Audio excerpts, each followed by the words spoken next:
네, 이런 응원 열기 속에 우리 선수들 모두 끝까지 열심히 싸웠는데 결과가 좀 아쉽다 이렇게 생각하는 분들 계실 것 같아요. 네, 그렇습니다. 그래서 가나전 패배 요인은 무엇인지 짚어보고요. 또 앞으로 남은 포르투갈전은 어떻게 치러야 하는지도 알아보겠습니다. 박찬하 축구 해설위원 모셨습니다. 어서 오십시오. 안녕하세요. 네, 위원님도 잠 못 자고 나오셨겠어요? 분해서.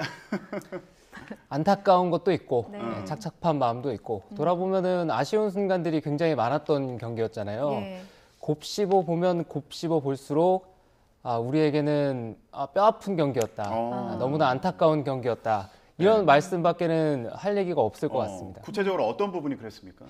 아무래도 이제 가나와의 경기는 우리가 반드시 이겨야 되는 경기였어요. 그렇죠. 가나 역시도 1차전에서 패했기 때문에 두 번째 경기에서 반드시 이겨야 되는 상황이었죠. 승리를 이제 위한 팀들 간의 대결이었습니다. 초반 출발은 굉장히 좋았어요. 우리의 전략은 가나를 상대로 우루과이전과 이제 두 명의 선발 명단의 변화가 있었죠. 프라이부르크에서 뛰고 있는 정우영 선수가 나왔고 또 권창훈 선수가 나왔습니다. 아마 벤투 감독의 생각은 가나의 조직력이 최근 평가전도 그렇고 또 첫 번째 경기도 그렇고 조직이 미흡하다, 무질서하다. 네, 이런 약점을 공략하기 위해서 공을 가지지 않았을 때 움직임이 좋은 정우영 선수, 또 종영 선수는 침투의 움직임도 할 수가 있거든요. 예. 이런 선수를 배치를 하고 권창훈 선수는 오른쪽에 있지만 이 선수가 왼발을 좋아하는 선수라서 중앙으로 들어오면서 본인이 마무리 지을 수도 있고 또 반대편에 있는 손흥민 선수를 향해서 계속 패스를 줄 수 있는 선수예요. 예. 이런 구조를 통해서 공격을 해보려고 했을 겁니다. 하지만 가나의 전력은 생각 이상으로 단단했어요. 1차전과는 다른 모습이었고 이 팀이 이기기 위해서 나오긴 했습니다만 확실히 중앙을 지키는 아마티라든가 살리수 같은 선수들이 괜히 프리미어리그에서 주전으로 뛰는 수비수가 아니라는 걸 보여줬습니다. 근데 우리는 초반 경기는 잘 풀어갔습니다. 하던 대로 우리가 하려고 하는 축구를 보여주면서 양 사이드를 강하게 흔들었는데 결국에는 중앙을 열질 못하면서 좋은 슛 기회를 얻지 못했던 게 우리로서는 너무나 아쉬운 초반 분위기라고 할 수가 있겠고요. 예. 그 이후에는 우루과이전 때도 말씀을 드렸습니다만 경기를 잘하기 위해서는 특히나 이런 메이저 대회, 월드컵 같은 큰 대회를 치르기 위해서는 그 경기에 찾아오는 운도 아주 중요한 요소가 됩니다. 우리가 우루과이랑 경기를 할 때 골대를 우루과이가 2번이나 때렸잖아요. 그렇죠. 그 경기는 행운의 여신이 우리에게 손짓을 했어요. 그런데 가나전 첫 번째 실점 과정을 보면은 가나 선수 팔에 맞고 떨어진 공이 살리드 선수에게 걸리면서 첫 번째 실점이 나왔거든요. 그런 것도 그 경기의 작은 운입니다.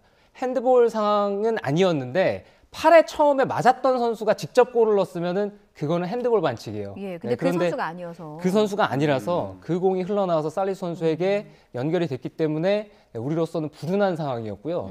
두 번째 실점 상황은 우리가 첫 번째 실점을 허용하고 나서 당연히 당황할 수밖에 없습니다. 상대가 생각보다 강하고 또 수비 조직력이 무질서하지 않고 힘과 높이를 앞세워서 가운데를 지키고 있는데 우리는 이 경기에서 이겨야 되거든요. 그렇죠. 근데 심지어 먼저 실점을 했어요. 우리 선수들이 위축이 됐습니다. 저는 세 번째 실점도 진짜 뼈 아팠는데 사실 동점이 됐을 때는 이제 진짜 해볼 만하다. 선수들도 사기도 굉장히 올라왔고 우리가 지배하는 경기였고 그만큼 우리 선수들이 몰아쳤거든요. 근데 세 번째 실점이 너무나 좀 쉽게 이루어져서 이게 좀 동점됐을 때 가나 선수들이 정신적으로나 체력적으로 좀 무너졌을 것 같은데 좀 더 공략했어야 되지 않았나 싶은 생각도 좀 들더라고요. 우리가 후반에 파울로 벤투 감독이 빠르게 진단을 해서 처방을 내렸죠. 선수 교체를 통해서 분위기 바꾸려고 했고 나상호 선수, 이강인 선수 투입하면서 단번에 분위기를 뒤집는 데 성공을 했습니다. 58분에 골을 넣었고요. 3분 뒤 61분에 동점을 갔어요.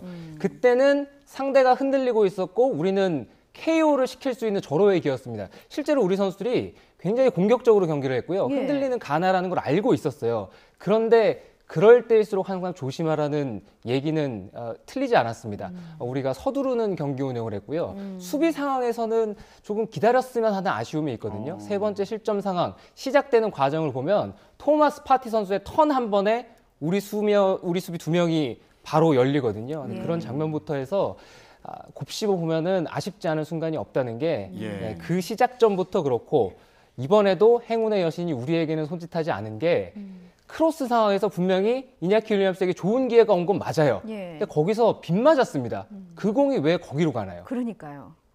너무나 아쉬운 순간이었죠. 자, 지금 경기 전력에 대해서도 얘기를 해봤는데 선수들 얘기도 좀 해볼게요. 손흥민 선수는 결국 아쉬움의 눈물을 흘렸습니다.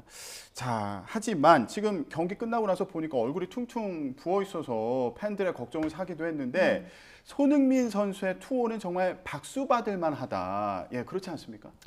손흥민 선수가 그라운드에 있는 것만으로도 우리 선수들에게는 힘이 되고 또 상대에게는 위협의 대상이잖아요. 이날 손흥민 선수가 실제로 기회를 얻기도 했는데 가나의 밀집 수비, 1대1 수비도 아니고 2중, 3중 수비에 손흥민 선수가 많은 고전을 했습니다. 손흥민 선수가 볼 잡으면 한 4-5명이 들러붙더라고요. 그렇죠. 손흥민 선수의 장단점을 또 속속들이 알고 있는 가나 대표팀이니까요. 그 부분에 있어서는 준비를 잘했다는 생각이고요. 마지막까지 손흥민 선수가 몸을 날리는 이제 슛을 하기도 했었고 또 종료 임박한 시점에서는 점프해서 헤딩도 하려고 했었거든요. 그런 모습 봤을 때는 손흥민 선수가 몸 상태가 정상이 아닌 상황에서 특히나 안면이 좋지 않은 상황에서도 자신이 하려는 거는 다 했기 때문에 손흥민 선수가 2차전까지 득점을 하질 못했다 하더라도 그 누구도 손흥민 선수에게 탓을 할 수는 없겠죠. 예, 아니 손흥민 선수도 응원해주신 팬분들에게 죄송한 마음이 가득하다라고 했는데 저는 개인적으로 이제 손흥민 선수 그만 죄송했으면 좋겠다는 생각이 듭니다. 너무 열심히 해줬기 때문에. 최선을 다했어요. 그럼요. 이제 부상도 위험이 있기 때문에 좀 신경을 쓰면 좋겠고 이강인 선수가 들어오자마자 분위기가 반전됐다라고 해서 이강인 선수의 활약을 더 높게 평가하는 분석도 많습니다. 위원님은 어떻게 보세요? 이강인 선수는 너무 훌륭한 활약을 했습니다. 1차전에서도 이제 조커로 들어갔고 가나와의 경기에서도 우리 팀에 있어서는 대위기의 상황에서 반전 카드로 기용을 했을 때 좋은 활약을 했죠. 들어가자마자 적극적인 플레이 통해서 멋진 어시스트 보여줬고요. 거의 1분 만에 골이 나왔잖아요. 조규성 선수의 이제 첫 골을 돕는 아주 멋진 이제 크로스 보여줬는데 역시 이강인이라는 소리를 들을 만한 활약했고 그 이후에도 활발한 모습 계속 보여줬습니다. 결정적인 프리킥 상황도 한 번 있었죠.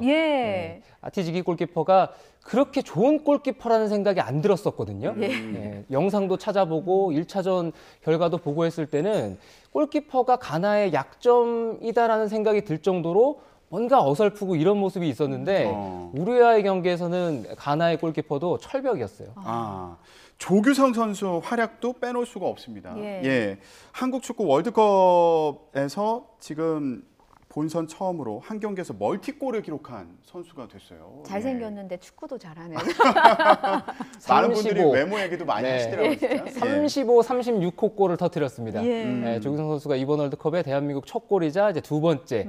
대한민국이 1986년 아르헨티나전에서 박창선 선수가 월드컵 첫 골을 기록했거든요. 그 이후로 35골째가 나왔고요. 조규성 선수가 36번째 골까지 한 경기에 2골을 터뜨린 첫 번째 선수가 됐습니다. 좋은 활약 보여줬고 전반부터 고군분투하면서 가나의 이제 장신의 수비와 맞서 싸우는 모습인데 열심히 뛴 보답을 받았다는 생각입니다. 근데 그만큼 원래는 기대를 많이 받지 못했던 건가요, 이전에는? 조규성 선수는 2019년에 이제 K리그 2인 FC 안양에서 데뷔를 해서요. 첫 시즌부터 잘했어요. 그래서 전북현대 유니폼을 입었고 전북현대 유니폼을 입고 나서는 첫 시즌은 적응하는 데 어려움이 있었는데 본인이 돌파구로 택한 게 군입대였습니다. 상무에 입대하면서 절치부심, 조규성 선수가 몸도 키우고 축구를 잘하기 위해서 시간을 이제 군대에서 잘 보냈던 거죠. 그래서 전역하고 나서 전북현대에서도 좋은 활약 보여주고 이번 시즌 K리그 이제 1부 리그 득점왕이었거든요.